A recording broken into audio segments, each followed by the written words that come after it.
look at your intention of whatever you're doing and ask yourself, is this the highest intention I can come up with on this? Simple, example of this is the other day I was out with some friends and we went to a movie, and afterwards we were discussing some things, and they were talking about the political system, and they were bashing and bashing and bashing. And they were so worked up while they were doing this. There were two friends, and they were so upset and dramatic about what they were feeling. And what I noticed with them is that both of them have stomach problems. And what I noticed is that they were all worked up and churned up about things that they have no control over. And when I said to them, do you think we could change the subject, or do you think we could raise the energy here a little bit? Do you think we could move on to something else? No, we cannot. So I thought, well, then you're choosing to stay in this chaotic, upset condition, and then you're going to go home and go to bed. How many of you watch the news before you go to bed? And how many of you watch the news and go, oh my God, that's horrible, that's terrible, oh my gosh, that's... And then you're sleeping all night going, oh, and tornadoes and hurricanes and everything. And what happens is that we get our minds all churned up, and then we go to bed and we wonder why we aren't sleeping well or why we don't have peace. Because we've taken on the drama of the news media. If it bleeds, it leads, is this the sort of the motto of the news media.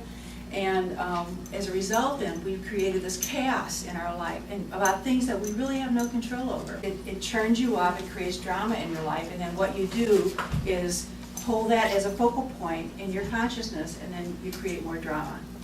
You create more of the same.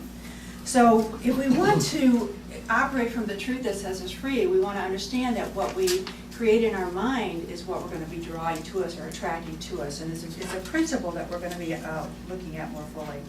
If we want to align with the universal laws, then we can have peace and health and harmony and wisdom and prosperity and joy and understanding. We can have love in our lives because that's the nature of the universal laws. That is the way that energy works. The way that energy flows is the universal law. So in order to take up responsibility for our life, and that's what we're talking about, to take responsibility for our life, to use these principles, we have to give up something that many of us have adopted, and that is victimhood. So what is victimhood? Victimhood is saying somebody else did it to me. I'm the victim. It's not my fault. Something else, somebody else did it to me. Okay? So the beginning of learning how to be in control is to give up victimhood. We all had tough childhoods. So what?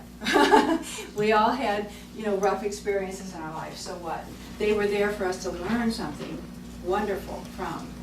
And we can learn and move on and move and transcend and move to a higher consciousness, or we can spend our life being victims. Anybody know any victims? And what's the quality of their life?